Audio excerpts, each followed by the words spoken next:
Hello. Hello. जरा ठहरो। आप यहाँ जो देखे होगे अभी थोड़ी देर पहले इतना कुछ लिखा हुआ है यहाँ पे, तो इन सब बातों का मतलब क्या है, मेरे लिखने का औचित्य क्या है, मैंने किस लिए लिखा है, या ये सब फर्जी क्यों लिख रखा है यहाँ पे। आपके दिमाग में तरह तरह के सवाल आ रहे होंगे, तो सारे सवालों का जवाब मैं आपको देने वाला हूँ। सिर्फ 2 मिनट हमें ध्यान से सुने। इस 2 मिनट के बाद आपको डिसाइड करना है कि आपको वीडियो को लाइक करना है, कि आपको अनलाइक करना है, कि आपको चैनल को ज़्यादा अच्छा लगने पे सब्सक्राइब करना है, और ज़्यादा अच्छे लगे तो इसमें कमेंट करके बताना है। तो देखो ये जो चार आपके दिमाग में ख्याल आएंगे, इसको देखने के समझने के बाद वो मैं आपको समझाऊंगा। देखिए यहाँ इतनी ढेर सारी बातें लिखी हुई है, ये सारे एग्जाम होते हैं, ठीक है। मैंने ये 6 क्लास से लेके पूरा एसएससी लेवल जितने भी तरीके के एग्जाम होते हैं उन सभी की बातें यहाँ पे लिख रखी है। यहाँ देखो मैंने यहाँ अपने लिए नहीं लिख रखा है, यहाँ मैं आपको सिर्फ ये बताना चाहता हूँ कि वास्तव में ये जो अलजेब्रा शब्द है इसकी पावर क्या है। ये पूरी चीजें लिखने का सिर्फ एक ही और एक ही मतलब है, क्या? Power of algebra. यानी आपको बीजगणित की शक्ति का एहसास होना। इसका एहसास बीजगणित की शक्ति का, ठीक है। Power of algebra.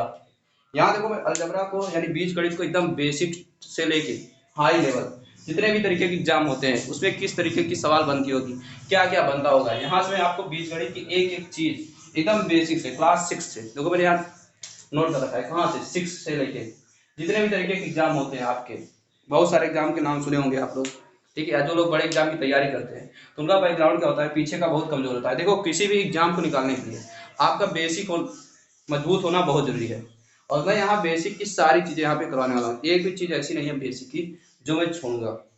एकदम 6 लेवल से यहाँ से उठाऊंगा लेके, और आपको एसएससी बैंक रेलवे जितने भी तरीके के एग्जाम देते हैं आप किसी भी एग्जाम में बैठोगे, देखो बेसिक अगर आपको पता रहेगा, किसी भी देखो मंजिल बनानी है तो उसका फाउंडेशन बनाना बहुत जरूरी होता है। और आज ये फाउंडेशन मैं यहाँ से बनाऊंगा। आप इस वीडियो को देखना, करीब मैं अलजेब्रा की 10 से 12 वीडियो बनाऊंगा, इससे कम तो नहीं रहेगी। इन सारी वीडियो को अगर आप एक बार देख लिए तसल्ली से अच्छे से, आपको मैं बता रहा हूँ गारंटी के साथ 100% आप कभी भी अलजबरा में 1% की गलती नहीं करोगे। 100%। 100% आप अलजबरा को चुटकी बजाते सॉल्व कर दोगे। यहाँ मैं एकदम अलजबरा को बेसिस से लेके चलूंगा हाई लेवल तक जितना भी इसमें है। मैं यहाँ इसमें कई सारी अजीब अजीब चीजें दिखाऊंगा जो आप लोग ट्रिकी स्क्वायर पढ़ते होंगे, क्यूब पढ़ते होंगे आसानी से निकालना, वो सब कुछ मैं इसमें सिखाने वाला हूँ। तो आप इस वीडियो को अच्छे से देखना, ध्यान से एकदम पूरी डेडिकेशन के साथ मेरे साथ जुड़ो और देखो और मजा लो। मैथ वास्तव में होती क्या है, आपको यहाँ मैं मैथ का एंजॉय कराने वाला हूँ। तो देखो ये सब जो था ये सिर्फ अलजबरा की पावर थी। अलजबरा देखो इन सभी जगह आता है, कहीं ऐसा नहीं कि अलजबरा नया हो। अब दूसरी में अलजबरा की शक्ति दिखाता हूँ आपको। वास्तव में अलजबरा है क्या, इस अलजबरा की जरूरत क्या हो। देखो हमारे यहाँ मैथ जो है दो पार्ट में बटी हुई है, एक अर्थमेटिक दूसरी एडवांस। एडवांस मैथ की जननी ही कौन है, अलजबरा है। अलजेब्रा एडवांस की जान है पूरी तरीके से। अर्थमेटिक देखो सबको आता है, जो पढ़ा लिखा नहीं होता ना उसे भी 50% अर्थमेटिक आती है। गांव में देखोगे, अगर आप लोग गांव में रहते हो, ठीक है, या शहर में जहाँ कहीं देखोगे, कम पढ़े लिखे लोगों को भी अर्थमेटिक आती है, ठीक है। यानी जोड़ घटाना गुणा भाग लाभ हानि बट्टा प्रतिशत परसेंटेज, ठीक है, ब्याज, ये सब बिना पढ़े लिखे लोग भी निकाल लेते हैं बेसिक नॉलेज से। इसलिए देखो अर्थमेटिक जो होती है वो थोड़ी आसान होती है, लेकिन एडवांस मैथ है, एडवांस मैथ की जो शुरुआत होती है कहाँ से होती है, अलजेब्रा से।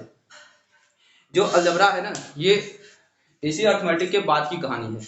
अलजेब्रा को समझना हो तो कुछ इसके नियम कानून है, समझने का तरीका क्या है, अलजेब्रा की हमें जरूरत क्यों पड़ी, अलजेब्रा हम पढ़ते क्यों हैं, ये जो सारे सवाल आते हैं भाई। देखो किसी चीज को पढ़ना है तो हमें उसकी जरूरत जाननी होगी, तो वास्तव में इसकी जरूरत है क्या, वास्तव में हम इसे पढ़ते किस लिए हैं, पढ़ने की जरूरत क्या है अलजेब्रा की। देखो अलजेब्रा ऐसी चीज है जो कई सारे सवालों का जवाब आसानी से दे देती है। कई सारे सवाल जो आपके दिमाग में सवाल आते होंगे उन सारे सवालों का जवाब ये आसानी से दे देती है। ये कई ऐसी वैल्यू बता देती है जिसे निकालना क्या होता है, कठिन होता है। किसी भी गणना को, किसी आधी अधूरी जानकारी को वही पूरी बनाना इसका क्या है, मेनली काम है, ठीक है। यहाँ पे हम क्या करते हैं, कई सारी चीजों को जोड़ घटा के गुणा भाग करके किसी न किसी तरीके से हम यहाँ पे चीजों को काउंट कर सकते हैं। तो ये जो अलजबरा है, ठीक है, ये इसमें दो चीजें आती हैं। अलजबरा जो होता है इसमें दो मेन चीजें होती है, एक आता है शब्द क्या, वेरिएबल, क्या आता है, वेरिएबल, ठीक है, और दूसरा होता है क्या, नॉन वेरिएबल, ठीक है। क्या होता है, नॉन वेरिएबल। देखो मैं एकदम बेसिक से लेके चल रहा हूँ। वेरिएबल का मतलब होता है क्या, चर। नॉन वेरिएबल का मतलब होता है अचर। अच्छा इसको एक चीज और बोलते हैं क्या, कांस्टेंट, क्या बोलते हैं, कांस्टेंट। तो देखो इसके दो नाम है, नॉन वेरिएबल बोलो या कांस्टेंट बोलो। कांस्टेंट आप लोग काफी अच्छे से परिचित हो गए, पहले हम इसी बात करते हैं, आप जानते हैं कांस्टेंट या नॉन वेरिएबल का मतलब होता है गिनती, 1 2 3 4 5, ये सारे जो नंबर होते हैं, ठीक है, इन्हीं को हम क्या बोलते हैं, नॉन वेरिएबल, मतलब अचर। जितने भी अचर है ये हमेशा क्या होते हैं, कांस्टेंट होते हैं, मतलब ये फिक्स होते हैं। चाहे आप कक्षा 1 में पढ़े होंगे तो भी से आप एक ही पढ़ेंगे, 2 में पढ़ोगे तो भी 2 ही रहेगा, इसका मतलब हमेशा दो, दो लिखा है तो 2 ही रहेगा, इसकी वैल्यू कभी भी बदलने वाली नहीं है। अब देखो इस जो शब्द का मतलब है क्या, चर, ठीक है, वेरिएबल, क्या लिखा है, वेरिएबल, ठीक है, मतलब चर। तो इसके नाम में क्या सब छिपा हुआ है, वेरिएबल, मतलब ये बोलता है ये वेरिएबल, वेरिएबल का मतलब वेरी होना, मतलब बदलता है। जैसे देखो मैं अगर लिखूं x + 5 = 8, यहाँ से अगर x की वैल्यू निकालूंगा ये 8 - 5 होगा, x की वैल्यू कितनी आ जाएगी, 3 आ जाएगी। अगर मैं ये दूसरा इक्वेशन लिखूं क्या, x + 3 = 6, यहाँ से अगर मैं x की वैल्यू निकालूं तो क्या हो जाएगी, ये +3 उधर जाके क्या हो जाएगा, माइनस, x की वैल्यू क्या हो जाएगी, 3 हो जाएगी। मतलब देखो यहाँ भी x की वैल्यू से 3 आ गई। अच्छा चलो इस इक्वेशन बदल लेते हैं, यहाँ मैं मान लो 8 लिख दूं, 8 में से अगर 3 जाएगा कितना जाएगा, 5 आ जाएगा। तो देखो यहाँ x की वैल्यू कितनी आई, 3, यहाँ x की वैल्यू क्या आई, 5। तो देखो मैंने इक्वेशन बदला तो भी x की वैल्यू मैंने 3 लाया, फिर मैंने नंबर बदला तो x की वैल्यू 5 आई। मतलब देखो आपको यहाँ पहले 3 मिला था, फिर यहाँ 5 मिला, मतलब देखो x की वैल्यू हर बार क्या हो रही है, बदल रही है।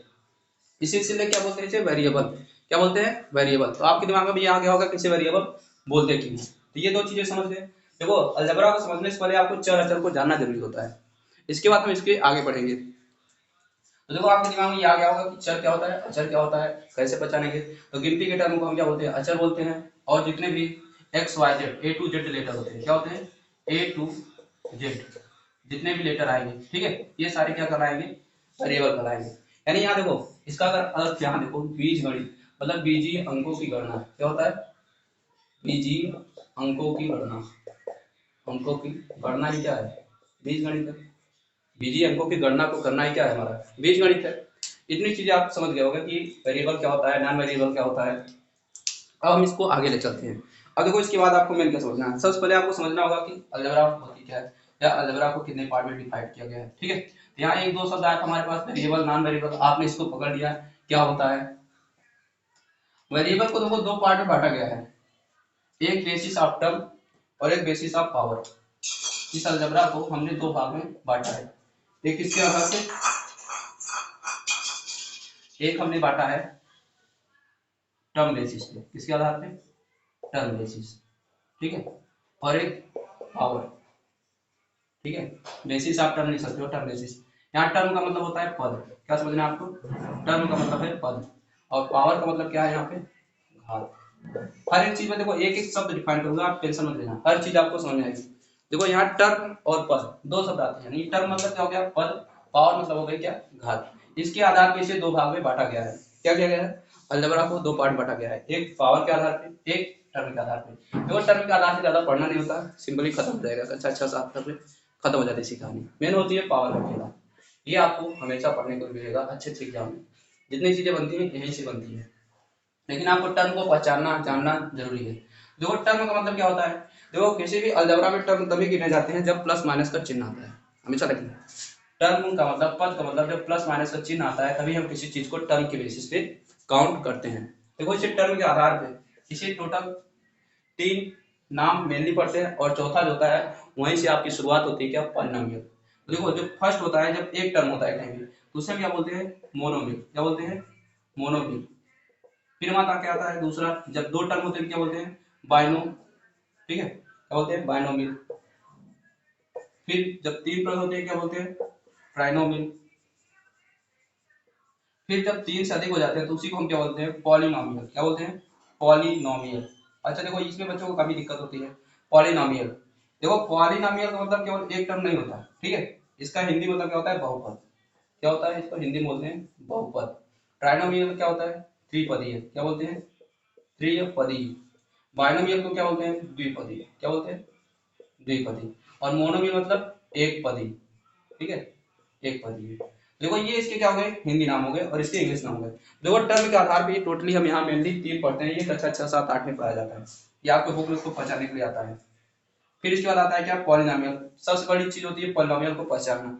इनको अगर लगता हो कि मुझे ज्यादा आता है तो मुझे ये बताएं, क्या 1/x एक पॉलिनोमियल है, ठीक है या नहीं है, 1/x एक पॉलिनोमियल है या नहीं है, यानी कि इट इज ए, यानी एक बहुपद है या नहीं है।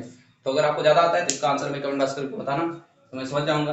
बिना मेरे बताने से पहले इसको पढ़ते समय पहले बता देना कि 1/x क्या पॉलिनोमियल है या नहीं है। अगर है या नहीं उसका जवाब मैं आगे दूंगा। तो देखो यहाँ से ये चीज आपको समझ में आ गया होगा कि ये मोनोमियल क्या होता है, बाइनोमियल क्या होता है, ट्रिनोमियल क्या होता है, पॉलिनोमियल क्या होता है।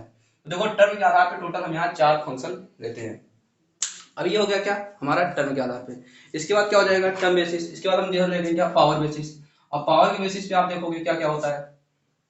देखो ये पावर के बेसिस पे एक सिंगल जब पावर होती है यानी कि जिसे px लिखा हो, इसके ऊपर कोई पावर न लगी हो, तो हम इसे क्या बोलते हैं लीनियर। क्या बोलते हैं लीनियर, मतलब रैखिक। क्या बोलते हैं रैखिक। जब इसकी पावर 2 हो जाती है तो उसे क्या बोलते हैं क्वाड्रेटिक। क्या बोलते हैं क्वाड्रेटिक। ठीक है, क्या बोलते हैं क्वाड्रेटिक। जब पावर 3 हो जाती है तो उसी को क्या बोलते हैं क्यूबिक, यानी हिंदी में से बोले तो द्विघात। इसे क्या बोलते हैं त्रिघात। ठीक है, तो आपको यहीं तक पढ़ना है मेनली 3 पावर तक। ठीक है, उसके बाद सब सारी चीजें पॉलिनोमियल में चली जाती है। सब कुछ जितना भी होता है सब पॉलिनोमियल के फंक्शन में आ जाता है।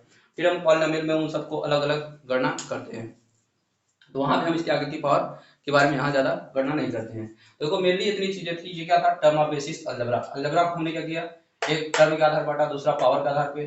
पावर टर्म में क्या होते हैं monomial, binomial, trinomial, polynomial. Power में क्या होता है लीनियर, क्वाड्रेटिक, क्यूबिक। तो ये इतनी चीजें आपकी जानकारी की कंप्लीट हो चुकी है। अब देखो इसके बाद हम आपको ले चलते हैं मेनली ये जो मोनोमियल लिखा है, बाइनोमियल लिखा है, ट्राइनोमियल लिखा है, पॉलिनोमियल लिखा है, इन सब चीजों का आखिर मतलब क्या है, हम इसको पढ़ेंगे क्या, पहचानेंगे कैसे, ये लीनियर क्या है, क्वाड्रेटिक क्या है, क्यूबिक क्या है, ये सब चीजें होती क्या है, इनका करना क्या है। तो ये जितने भी आपके दिमाग में सवाल आ रहे होंगे उसका जवाब आगे छिपा हुआ है। जितनी चीजें आपको समाज में आई होगी इसको आप लिखना चाहो लिख लो, नोट करना चाहो नोट कर लो, समझना चाहो समझ लो, जो करना हो कर लो। अब देखो हम इसको आगे ले चलते हैं। देखो इसके बाद होता क्या है, हर एक चीज को मैं अलग अलग दिखाने दूंगा। देखो यहाँ देखो एक चीज आती है वेरिएबल, जैसे कि 10th में पढ़े होगे, 9th में पढ़ते हो तो एक वेरिएबल मतलब एक चर वाले, फिर 2 चर वाले, 3 चर वाले, 4 चर वाले। तो ये जो चर होते हैं वेरिएबल, मतलब जब किसी भी इक्वेशन में केवल एक अलजेब्रिक लेटर यूज हो, सिर्फ x, पूरा इक्वेशन सिर्फ x के फॉर्म लिखे, तो उसे क्या बोलेंगे वन वेरिएबल इक्वेशन। क्या बोलेंगे वन वेरिएबल इक्वेशन, एक चरीय। ठीक है, जब वहां पे क्या हो जाए यानी 2 वेरिएबल आ जाए x प्लस वाई, इसे हम क्या बोलेंगे टू वेरिएबल इक्वेशन। क्या हो जाता है टू वेरिएबल, मतलब 2 चरीय गणना। ठीक है, वेरिएबल लिख दिया, स्पेलिंग भी मत जाना, लिख सकते हो इसको। ठीक है, अब देखो यहाँ से इतनी चीज आपको समझ आएगी। अगर 3 आ जाएंगे तो 3 वेरिएबल हो जाएंगे x plus Y plus Z. ठीक है, तो जितने आप वेरिएबल लोगे, देखो वेरिएबल बढ़ाने से आपकी वैल्यू बदलती है। ठीक है, जितने ज्यादा वेरिएबल होते हैं उतने ज्यादा इक्वेशन बनते हैं। वो सब चीजें मैं आगे बताऊंगा कि वेरिएबल बदलने से क्या फर्क पड़ता है, टर्म्स में क्या होता है, मोनोमियल क्या होता है, बाइनोमियल क्या होता है। इतनी चीजें आपको आसानी से होपफुली समझ में आया होगा। अब देखो यहाँ एक चीज मैं सबसे पहले डिफाइन कर दूं जिसकी जरूरत सबसे ज्यादा होती है, अच्छा साथी बच्चों से पूछा जाता है। देखो मान लो मैं कोई एक लेटर लिख रहा हूँ, यहाँ मैंने लिखा था 7x क्यूब। अब देखो इससे कुछ टर्म समझो यहाँ पे। देखो भैया ये जो ऊपर सर पे लिखा हुआ होता है इसे हम बोलते हैं क्या पावर। क्या बोलते हैं पावर। जो सर के ऊपर लिखा होता है वो क्या होता है पावर होता है। ये जो अलजेब्रिक लेटर होता है इसे हम यहाँ क्या बोलते हैं बेस। क्या बोलते हैं बेस। और जो इस नंबर के साथ मल्टीप्लाई होता है, यहाँ देखो इसका रिलेशन मल्टीप्लाई होता है, इसे हम क्या बोलते हैं कोफिशिएंट। क्या बोलते हैं कोफिशिएंट। ये 3 चीजें आपको पहचानना होता है, ये आपसे बहुत पूछा जाता है। अगर 6th 7th 8th वाले स्टूडेंट होंगे तो बुक खोलेंगे तो वो चीजें यहाँ से पूछी जाती हैं। अब देखो कोफिशिएंट का मतलब होता है हिंदी में देख लो गुणांक। क्या होता है गुणांक। बेस का मतलब आधार, और पावर का मतलब क्या होता है घात।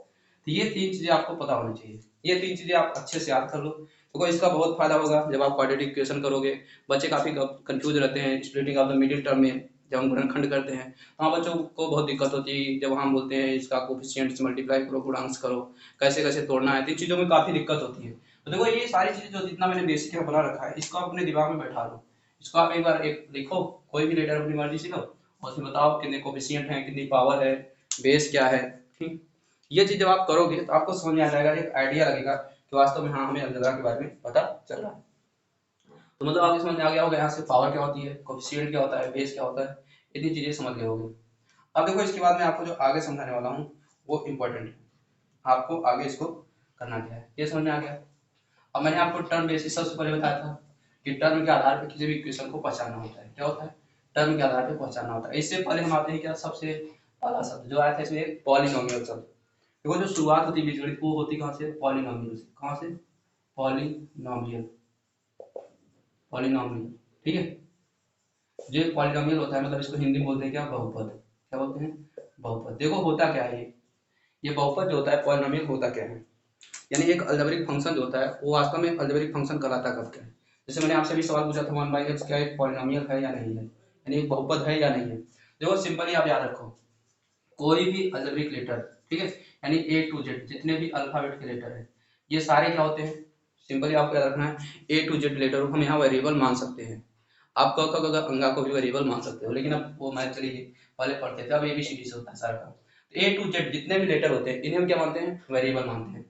A to Z वेरिएबल, और साथ में आपको ध्यान में रखना है इनकी जो डिग्री होगी, वो अभी थोड़ी देर पहले मैं बताया था, डिग्री मतलब जो सर्क लिखा होगा यहाँ, घात, या इसे बोलते हैं क्या, डिग्री भी बोलते हैं, पावर के नाम से क्या बोलते हैं, डिग्री भी बोलते हैं।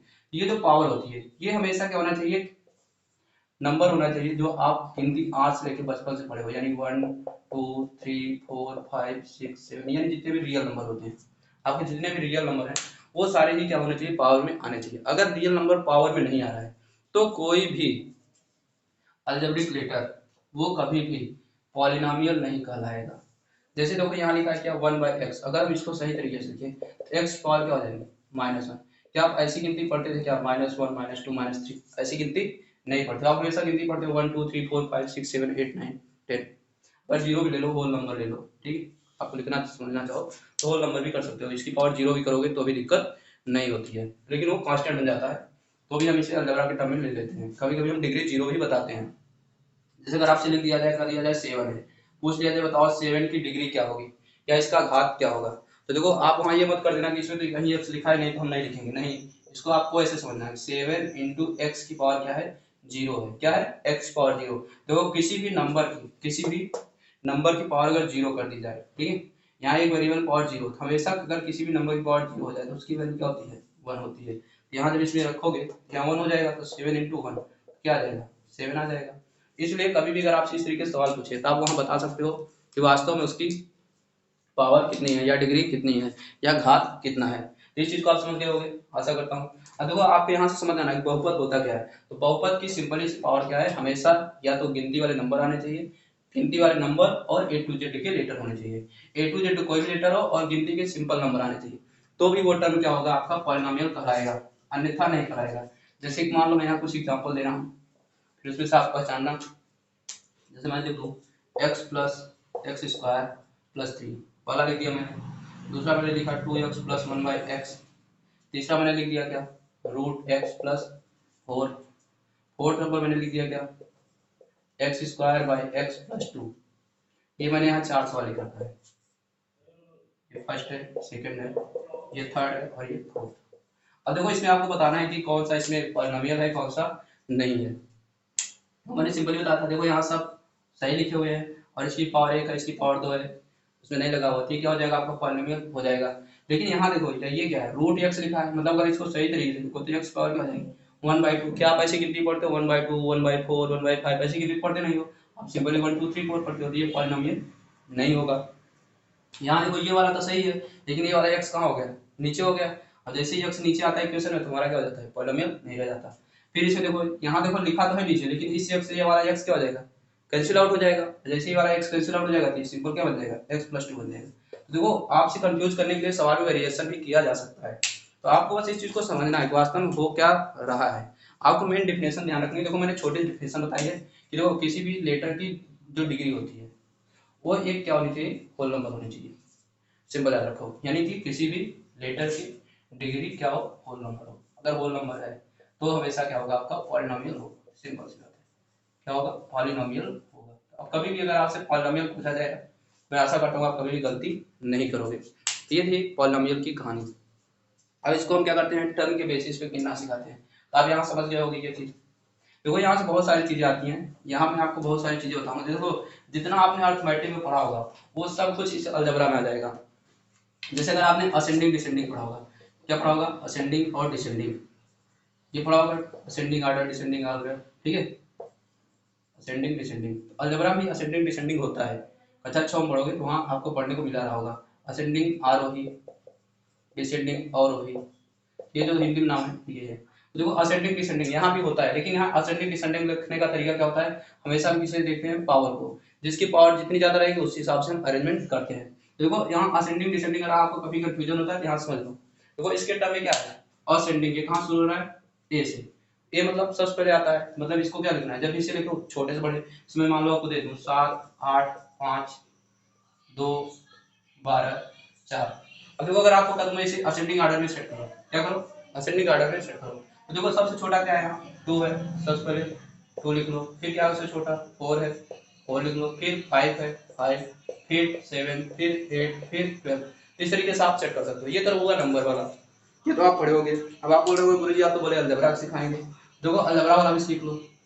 मैं मान लो इक्वेशन बदल देता हूँ, मैंने लिखा यहाँ ऐसे 5x² 8x³ 4x 27x³, ठीक है इतना होगा, और 4x²।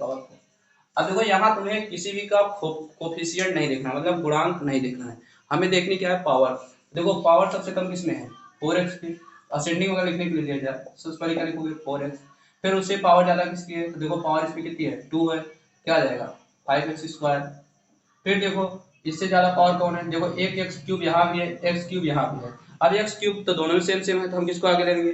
अब आप कोफिशिएंट को वेरिएशन दोगे, कोफिशिएंट इसका क्या है 8 है, इसका कितना है 27। तो पहले किसको लिखोगे 8 वाले को, 8x³ फिर 27x³, सबसे लास्ट में कौन हो जाएगा 4x²। अगर आप असेंडिंग लिख लिए तो इसका डिसेंडिंग बनाना क्या है, इधर से लिख दो डिसेंडिंग, देखो बड़ा है, डी क्या होता है बाद में आता है, यानी ये बड़ा हो गया। भैया पहले ए आता है, ए को हम छोटा मान लेते हैं, डी उससे बड़ा होता है। भैया ए किस पे आता है फर्स्ट पे, डी कितने पे आता है फोर्थ, एक बड़ा होता है या 4, ऑफिशियल सी बात है क्या है 4 बड़ा होगा। तो इस तरीके से आप इसको बड़ा समझना। अब यहाँ 4 बड़ा है इसलिए हम डिसेंडिंग को बड़े से छोटा लिखते हैं, नीचे को पलट दो तो डिसेंडिंग में लिखोगे क्या लिखोगे 4x⁴ 27x³, 8x³, 5x², 4x। देखो अगर उधर लिखना जाओगे तो मैं बोल रहा हूँ उसको आप समझ जाओ। तो यहाँ से ये चीजें आपको ओपीडी समझ में आ गई होगी। देखो कुछ है नहीं, बहुत आसान है, बस आप चीजों को समझिए। अगर आपको अर्थमेटिक थोड़ी अच्छी है तो मैं अलजेब्रा में आपको सारे डाउट बता दूंगा, होता क्या क्या है, कितने टर्म होते हैं, क्या क्या चीजें पूछी जाती हैं। ये देखो ये सब क्लास 6 लेवल की है, जितना भी बेसिक है अभी सिर्फ क्लास 6 का चल रहा है, पूरा बेसिक ये क्लास 6 7 में पढ़ाया जाता है आपको। तो ये सारी चीजें क्या है यहाँ से कंप्लीट हो जाएगी, आपको आरोही और रोही से रिलेटेड जितने भी टर्म थे आपको पता चल गया होगा। अब देखो इसके बाद हमें क्या ले चलना है, हमने हमेशा से पहला क्या देखना है इसका, मोनोमिल क्या होता है कैसे पहचानेंगे, बाइनोमिल कैसे पहचानेंगे, ट्राइनोमिल कैसे पहचानेंगे, ठीक है इन चीजों पे हम आते हैं। देखो इसको पहचानने के लिए आपको सिर्फ 2 चीजें देखनी है, प्लस और माइनस। क्या देखना है, प्लस और माइनस, बाकी इसके नाम है। मोनो मतलब एक पदी, बाइनोमिल मतलब द्विपदी, और ट्राइनोमिल क्या होता है त्रिपदी। अब देखो इसको करना क्या है, जैसे कि मान लो मैं लिखूं यक्स, एक टर्म लिख रहा है एक पदी। अच्छा अगर ऐसे लिख दिया जाए यक्स वाई, ये बताओ मोनोमिल होगा या बाइनोमिल। अब आप कह रहे हो यहाँ तो द्विपद लिखा है, लेकिन ये है क्या मोनोमिल। देखो यहाँ सिर्फ एक चिन्ह देखना है, कौन सा, कभी भी अगर प्लस माइनस आता है, कभी भी प्लस माइनस आएगा तो ही वो बाइनोमिल या ट्राइनोमिल की श्रेणी में जाएगा। अगर मैं ऐसे लिखूं एक्स वाई जेड 5 जेड, यहाँ मान लो जेड यहाँ लिखा है, ए लिख दूं, पी लिख दूं, क्यू लिख दूं, ये पूरा इतना बड़ा लिखा है, तो भी इसे आप क्या बोलोगे मोनोमिल ही बोलोगे। क्या बोलोगे मोनोमिल ही बोलोगे, कभी भी इसे बाइनोमियल नहीं बोलोगे। जब तक आपको इसके बीच प्लस या माइनस का चिन्ह नहीं दिखेगा तब तक इसमें चाहे जितने लेटर लिख दिए जाए ये हमेशा क्या कहलाएगा मोनोमिल कहलाएगा। अगर इसकी पावर मान लो ऐसे लिख दो X power square Y cube Z power 4, ठीक है पी पावर 4, ये भी आपका क्या कहलाएगा मोनोमिल ही कहलाएगा। जब तक इसके बीच कहीं भी प्लस माइनस का चिन्ह नहीं आएगा तब तक ये हमेशा क्या कहलाएगा मोनोमिल कहलाएगा। तो अब आपको आज समझ में आ गया होगा कि बाइनोमिल ट्राइनोमिल में होने क्या वाला है। बस इन्हीं के बीच प्लस का चिन्ह लगा दूं, अगर मान लो मेरे जैसे यहाँ ये था ये तो नहीं बनेगा, अगर यहाँ मैं प्लस लगा दूं तो देखो ये पहला टर्म हो गया ये दूसरा टर्म हो गया। भैया एक प्लस आएगा तो बाइनोमिल बनेगा, 2 प्लस आएगा तो ट्राइनोमिल आ जाएगा, 3 प्लस आएगा तो पॉलिनोमियल में चला जाएगा। यहाँ एक प्लस लगाया, मैं यहाँ एक प्लस यहाँ लगा देता हूँ, एक प्लस मैंने यहाँ लगा दिया, अलग कलर कर दूं ब्लैक वाला, देखिए यहाँ मान लो एक प्लस मैंने लगा दिया और एक प्लस यहाँ लगा दिया। अब देखो एक टर्म ये बन गया पहला, फिर यहाँ से यहाँ तक दूसरा टर्म बन गया, फिर यहाँ से यहाँ तक क्या हो गया तीसरा टर्म बन गया। ये तो क्या था इसमें 2 टर्म बने थे, ये पहला ये दूसरा, यहाँ देखो मैंने प्लस लगाया था, ये पहला हो गया था ये दूसरा हो गया, तो ये मोनोमिल हो गया, तो ये बाइनोमिल हो गया, ठीक है। अगर एक था अगर ये ना छिपा लूं तो ये मोनोमिल हो गया, लेकिन इसमें देख रहे हो 2 इक्वेशन, तो क्या हो गया बाइनोमिल। इसमें देखो 1 2 3, ठीक क्या हो जाएगा ट्राइनोमिल। अगर इसमें मैं देखो यहाँ भी प्लस लगा दूं, यहाँ भी प्लस लगा दूं, यहाँ भी प्लस लगा दूं और प्लस लगा के ये देखो 1 2 3 4, अगर इसे ना लिखूं तो भी, अगर इसे लिख दोगे तो भी नाम क्या होगा, तो मैं यहाँ लिख देता हूँ 5। तो इसे आप क्या बोलोगे, ये हो जाएगा आपका पॉलिनोमियल। पॉलिनोमियल का मतलब क्या होता है, बहुपदी, ठीक है, पॉलिनोमियल, समझ लेना, स्पेलिंग ध्यान रखना, कोई स्पेलिंग हो जाती है। इतनी चीज आपको समझ आ गया होगा। अब आपसे कभी भी दिक्कत नहीं होगी मोनोमिल पहचानने में, बाइनोमिल पहचानने में, ट्राइनोमिल पहचानने में। तो जितनी भी बेसिक चीजें थी अभी तक की, वो सारा मैंने आपको बता दिया क्या क्या होता है। तो मैंने बहुत सारे टर्म बताया, टर्म बेसिस बताया आपको क्या क्या होता है, पावर बेसिस बताया मैंने क्या क्या होता है। अब हम इतनी चीजों को समझ चुके हैं, बहुपद क्या होता है, एक पदी क्या होता है, द्विपदी क्या होता है, ठीक है, पावर बेसिस उसको कैसे छाटेंगे, इतनी चीजें अगर आपको समझ में आ गया होगा तो आगे देखो हम इसको ले चलते हैं थोड़ा। पावर बेसिस देखो, पावर में जितनी भी चीजें हैं उनको मैं आगे गणना अच्छे से करूंगा। यहाँ देखो कुछ मैं तुम्हें लीनियर की चीजें दिखाता हूँ। देखो लीनियर में करना क्या होता है, इसके देखो मैं बहुत सारी चीजें सिखाऊंगा, बीजगणित के जोड़, घटाना, गुणा, भाग, आरोही और मैंने सिखा ही दिया। देखो यहाँ मैं बहुत कुछ बताने वाला हूँ। अब देखो आप किसी भी अलजेब्रिक इक्वेशन को सॉल्व कैसे करते हो। देखो अभी तक आपने अलजेब्रा पढ़ा, ठीक है, यानी बीजगणित के टर्म्स पे। अब क्या होते हैं समीकरण, इक्वेशन। अलजेब्रिक क्या होते हैं, इक्वेशन मतलब समीकरण। कोई भी चीज समीकरण कहलाती कब है, जब उसके बराबर जीरो लग जाए या उसके इक्वल टू कुछ लिख दिया। जैसे मैं मान लिख दूं x + y = 7, एक क्वेश्चन लिखा मैंने। दूसरा मैं लिख दूं x प्लस, या चलो x - y = क्या लिख दिया, 3 लिख दिया। अब यहाँ देखो मैंने दो इक्वेशन लिखा, x + y = 7, x - y = 3। देखो कच्चा तीनों में यहाँ तुमको क्या दे देगा, यानी 4 5 6 7 8 वाले। यहाँ क्या दे दिया गया, मान लो ये इक्वेशन है, यहाँ मैं दे दूं x की वैल्यू कितनी है, 2 है, y की वैल्यू कितनी है, 5 है। तो चेक करो क्या दिया गया इक्वेशन सही है। तो देखो x की वजह 2 लिख दो, y की जगह क्या लिख दो 5, 2 + 5 जोड़ोगे तो 7। देखो यहाँ भी 7 है, यहाँ भी 7 आ गया। इस वाले में रख के देखो क्या 3 आएगा। तो देखो x की जगह 2 रखोगे, माइनस y की जगह अगर 5 रखोगे, इधर तो 3 है लेकिन इसे जब माइनस करोगे तो क्या आ जाएगा, -3 = 3 आ रहा है। मतलब ये वाला देखो बराबर नहीं लिखेगा। अब तुम्हें ये दिमाग में आ रहा होगा कि माइनस कहाँ से आ गया, ऐसा तो हम कभी नहीं घटाना पड़ेगा। देखो आप लोग 6 तक पढ़ चुके हो तो चिन्ह तो लगभग जान ही गए होंगे। देखो ये चिन्ह क्या होता है, हमेशा बड़े वाले का रहते हैं, किसका रहते हैं, बड़े वाले का। अब यहाँ हम आपको चिन्ह की काउंटिंग सिखाएंगे, चिन्ह को काउंट कैसे करते हैं, बराबर के उस पार क्या होता है, बराबर के इस पार क्या होता है। तो देखो मैं बेसिक इक्वेशन को आपको सॉल्व करना सिखाता हूँ आज। किसको सिखा रहा हूँ, बेसिक इक्वेशन को। बेसिक इक्वेशन आप कैसे कर सकते हो। देखो ये थोड़ा बेसिक अभी चल रहा है, इसको थोड़ा मैं जल्दी जल्दी खत्म कर दूंगा, लेकिन कुछ जो अगर जो 6 7 8 वाले बच्चे देखे तो उनको समझ में आ जाना चाहिए। देखो जैसे लिखा है x + 8 = क्या लिखा है, 22, ये मैंने लिख दिया। दूसरा इक्वेशन मैंने क्या लिखा, y + 4 = 14 कर लेते हैं।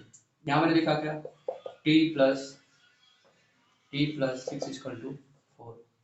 ये देखो सिर्फ मैंने प्लस प्लस वाले लिखे हैं। देखो यहाँ आपको समझना होगा, एक प्लस है, माइनस है, मल्टीप्लाई है, डिवाइड है, यहाँ ये बीच में बराबर का चिन्ह है, क्या है, बराबर का चिन्ह। देखो भैया ये इसे बराबर के चिन्ह को समझो कि ये नदी है, क्या है, नदी है।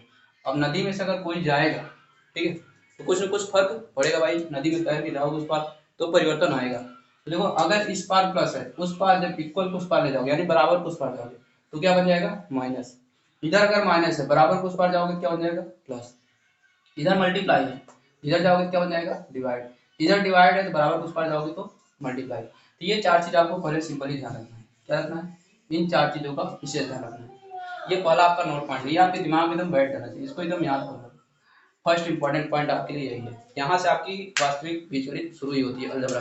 अभी तक जो था वो सिर्फ एक नॉलेज थी कि वास्तव में अलजेब्रा में होता क्या क्या है, टर्म में क्या क्या होते हैं, टर्मिनोलॉजी क्या क्या होती है, कौन कौन से शब्द होते हैं। देखो मैथ क्या होती है, सिंबल और नंबर दो चीजों से मिलकर बनी हुई है।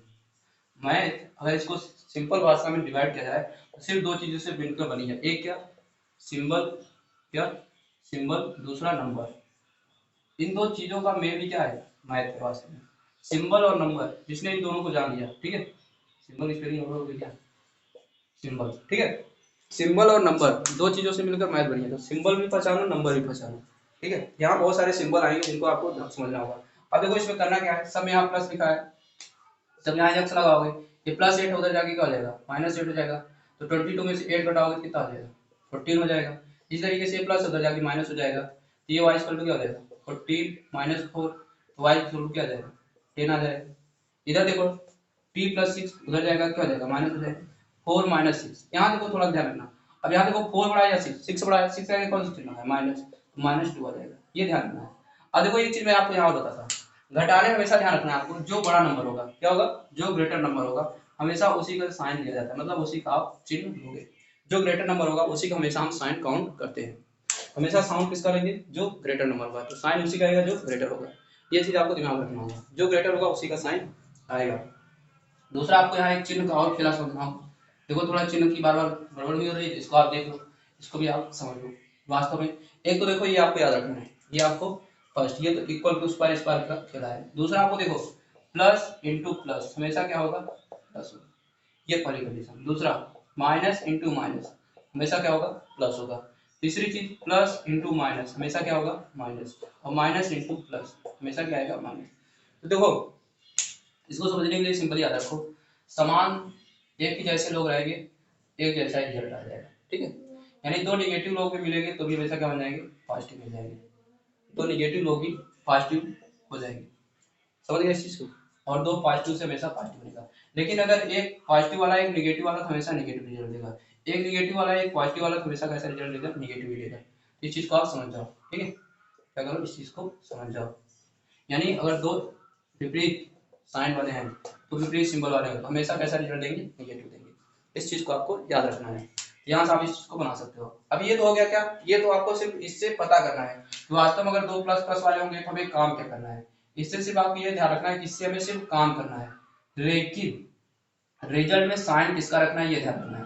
रिजल्ट में आप वास्तव में चिन्ह किसका रखोगे, देखो अगर जैसे प्लस इंटू प्लस हमेशा क्या आएगा, प्लस आएगा, लेकिन साइन किसका रखोगे, जो नंबर ग्रेटर होगा क्या होगा, जो ग्रेटर होगा मतलब जो बड़ा होगा हमेशा उसी का चिन्ह रखोगे। जैसे मान लो मैं लिखूं यहाँ 7 प्लस 12, ये क्या जाएगा, अब यहाँ भी देखो प्लस है, प्लस इंटू प्लस मतलब इन दोनों को ऐड करोगे, 7 और 12 क्या हो जाएगा, 19 हो जाएगा, लेकिन चिन्ह बड़े वाले का प्लस, तो प्लस में तो दिक्कत नहीं होगी। लेकिन अगर मैं यही अलग से लिख देता 7 माइनस 19, ये लिख, ठीक है।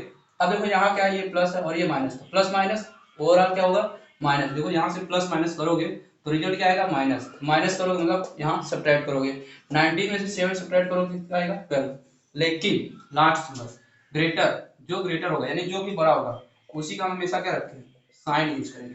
तो जो ग्रेटर होगा उसका हम साइन यूज करेंगे। बाकी आपको ये पहले पहले सिंबल को मल्टीप्लाई कर लेना है, उससे पूछ लेना है भाई वास्तव में करना क्या है, तो वो जो बोलेगा वो आपको काम करना है। लेकिन चिन्ह किसका रखोगे, जो बड़ा होगा, चिन्ह किसका रखोगे, जो बड़ा होगा। इस चीज को आपको ध्यान रखना है, चिन्ह हमेशा हम उसी का रखेंगे जो बड़ा होगा। ये आपको सेकंड पार्ट याद रखना है और इसका ये जरूरी चीज याद रखना है। तो यहाँ क्या आ जाएगा, चिन्ह माइनस आ जाएगा। ये चीज आप समझ गए होंगे। अगर देखो समझ नहीं आया तो मैं फिर से एक करवा दिखाता हूँ। देखो यह सिंपल सी बात है, जैसे मान लो मैं यहाँ लिखूँ, मैंने लिखा -5 प्लस -8।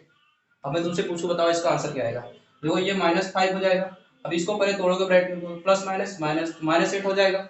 अब देखो यहाँ माइनस माइनस क्या होगा, प्लस हो जाएगा। ये बोला है दोनों को क्या करो, ऐड करो, इन दोनों को तुमने क्या कर दिया, ऐड कर दिया, 5 8 13। लेकिन साइन किसका रखोगे, जो बड़ा है, 8 बड़ा है, इसका साइन क्या है, माइनस, यहाँ क्या आ जाएगा, -13 आ जाएगा।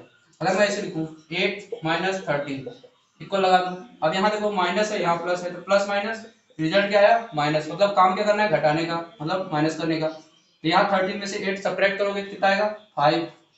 साइन किसका रखोगे, जो बड़ा है, बड़ा कौन है 13, इसका चिन्ह क्या है, माइनस, यहाँ क्या जाएगा, माइनस। तो इस तरीके से आपको आशा करता हूँ ये साइन समझ में आ गया होगा कि साइन हमें किसका लेना होता है। ये चीज समझ गए होगे। मैंने नंबर भी इसलिए करके लिखा है, नंबर आपको आसानी समझ में आएगा, अलजेब्रिक पैटर्न कैसे करना होगा आपको समझना होगा। इतनी चीज समझ में आ गई होगी आपकी। आज मैं सिर्फ और सिर्फ आपको बेसिक सिखा रहा हूँ, बेसिक वाले क्वेश्चन कैसे किए जाते हैं।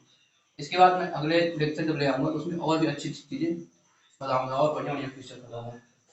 यहाँ देखो आपको सिर्फ बेसिक बता रहा हूँ।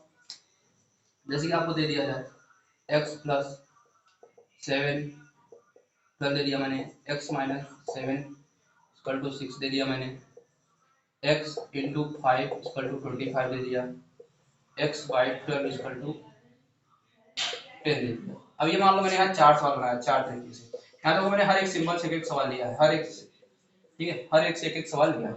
अब देखो यहाँ क्या है, ये प्लस है, इसको अगर एरो लगा के आगे सॉल्व करें तो देखो ये क्या है, यहाँ प्लस है 7, इधर जाएगा क्या हो जाएगा, माइनस हो जाएगा। मतलब आप लिखोगे क्या, x इक्वल टू 12 - 7। जब इसको फिर नेक्स्ट सॉल्व करोगे तो 12 में से 7 जाएगा कितना है 5, यानी यहाँ से x की वैल्यू कितनी आ गई 5। तो आपको फर्स्ट आंसर आ गया।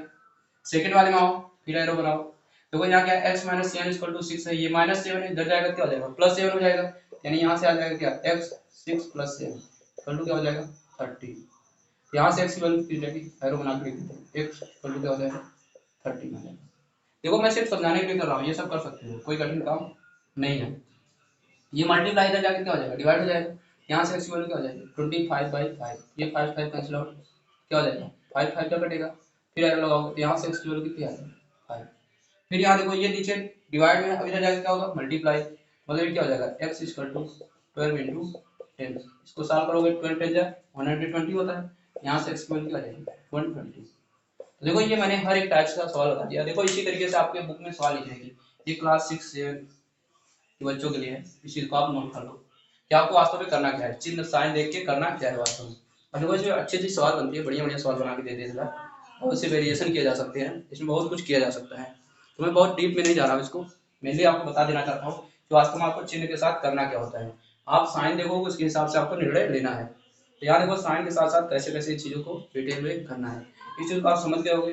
जब एक्सरसाइज ले आओगे ना तो वहाँ आपको सारे अच्छे अच्छे क्वेश्चन में करवाऊंगा। तो यहाँ मैं सिर्फ बेसिक बता रहा हूँ कि आपको उसका आइडिया लगे थोड़ा बहुत, आप उस चीज़ को कर सको समझ सको कि वास्तव में होता क्या है। देखो हमारे पास हमें कम समय में ज़्यादा चीज़ बतानी है, हम क्या करते हैं मेन मेन चीज़ों को बता दे रहे हैं, तो वास्तव में हो क्या क्या रहा है यहाँ पे, कितना हो भी आशा करता हूँ आपको समझ में आया होगा आसानी से। अब देखो इसके बाद जो होता है उसे समझते हैं। चलो एक दो वेरिएशन करके दिखाई देते हैं इसमें अच्छा सा। अब देखो जैसे मैंने यहाँ आसान आसान लिखा था, इसी को मैं टफ कर सकता हूँ, इसको क्या किया जा सकता है टफ किया जा सकता है।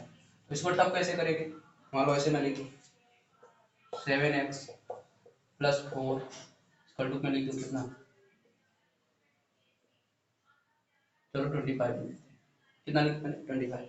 अब यहाँ देखो इसके साथ कोफिशिएंट भी जुड़ गया, यहाँ प्लस भी है। अब देखो इसको करने के लिए क्या करोगे 7x, ये प्लस 4 है, उधर जाएगा क्या हो जाएगा माइनस हो जाएगा 24 माइनस 25 माइनस 4 हो जाएगा 27 इक्वल टू क्या हो जाएगा, ये माइनस करोगे 21 हो जाएगा। अब ये 7 इधर क्या है मल्टीप्लाई, इधर जाके डिवाइड हो जाएगा, x इक्वल टू क्या हो जाएगा 21/7, इसको सब्ट्रैक्ट करोगे 3 आ जाएगा, यानी इसको डिवाइड करोगे सब्ट्रैक्ट बोल रहा हूँ, x इक्वल टू क्या आ जाएगा 3 आ जाएगा। तो देखो ये क्या हो गया, थोड़ा वेरिएशन देके सवाल देगा। देखो आपको समझना में है कि लॉजिक लग क्या है, तो आप मेन लॉजिक को पकड़ो, वो क्या है मल्टीप्लाई है तो डिवाइड होगा, प्लस है तो माइनस होगा, समझ रहे हो, प्लस होगा माइनस होगा, माइनस होगा प्लस होगा, मल्टीप्लाई डिवाइड, डिवाइड है तो मल्टीप्लाई। तो यही तीन चार चीजें बगल बगल के एक दूसरे में आगे पीछे हो रहा है। कितना आपको आशा करता हूँ समझ में आ गया होगा।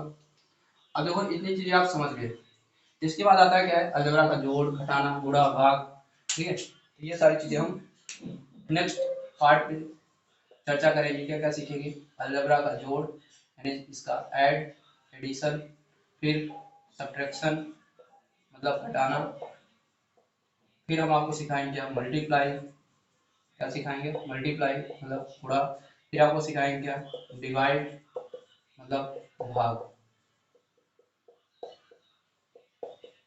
ये सारी चीजें हम नेक्स्ट टर्म में सिखाएंगे। थोड़ा कुछ प्रॉब्लम है कुछ काम है हमें, इसलिए इस वीडियो को यहीं तक रखें। प्रोग्राम नेक्स्ट वीडियो जो डालूंगा वो काफ़ी लंबा होगा और उसमें सारी डिटेल्स रहेंगी, जोड़ घटाना गुणा भाग के साथ साथ और भी जितने फंक्शंस हैं आपके फार्मूले जितने भी हैं वो सारी चीज़ें मैं आपको सिखाऊंगा। जब मैं आपको मल्टीप्लाई सिखाऊंगा तो वहाँ मैं आपको सारा फार्मूला सिखा दूंगा और हर एक फार्मूला आप प्रूव कर सकते हो, ए प्लस बी का होल स्क्वायर क्या होता है, ये कैसे आता है, ये सब आप प्रूव कर दोगे, ए प्लस बी का होल क्यूब, जितने भी आप फार्मूले सुने होंगे इन सबको मैं आपको प्रूव करवाऊंगा आपसे, ठीक है। सबका प्रूविंग बताऊंगा एक तरफ से एक तरफ, हर एक फार्मूले को आप खुद सॉल्व करोगे। आपसे जैसे बोल दिया जाए कोई 24 का स्क्वायर करो तो ये सब चीजें आप इसी फार्मूले की सहायता से इतना चुटकी बजा के कर सकते हो। ये फार्मूला मैं सिखाऊंगा तो यहाँ से मैं आपको सिखा दूंगा किसी भी नंबर का स्क्वायर कैसे कर सकते हो आसानी से, सिर्फ और सिर्फ इसी फार्मूले से। इससे इस फार्मूले से आप करके तुरंत इसका आंसर लिख दोगे, ठीक है इस तरीके से। ये सब मैं अगले टर्म में जब आऊँगा तो वहाँ आपको बहुत सारी चीज़ें ऐसी बताऊँगा जो आप अभी तक कभी भी ट्राई नहीं किए होंगे। अलजबरा से लेके बहुत मतलब खोद खोद के ऐसी ऐसी चीज़ें बताऊँगा। देखो अलजबरा क्या है बहुत ही इंपॉर्टेंट पार्ट है बीजगणित का, ये एडवांस मैथ का एक एडवांस ही वर्जन है। इसको अगर आप अच्छे से पढ़ लिए तो आपको कभी भी कोई दिक्कत नहीं होगी। मैंने आज सिर्फ और सिर्फ बेसिक चीज़ें बताई थी, थोड़ा बहुत अगला टाइम जब वीडियो लेके आऊँगा तो उसमें मैं बहुत सारी चीज़ें और डिटेल में बताऊँगा। तो इस वीडियो को मैं यहीं समाप्त कर रहा हूँ, मिलता हूँ फिर नेक्स्ट पार्ट में, ठीक है। तब तक आप लोग अपना ध्यान रखिए, ख्याल रखिए, इस वीडियो को अच्छे से पढ़ो, चीज़ों को समझो, एक एक चीज़ को एनालिसिस करो। फिर मिलते हैं नेक्स्ट वीडियो में, तो आपको और भौकाल के साथ और मज़ेदार बताएंगे। मैथ एकदम जादू की तरह दिखेगा आपको, एकदम मज़ा आ जाएगा पढ़ के। बाय बाय, धन्यवाद।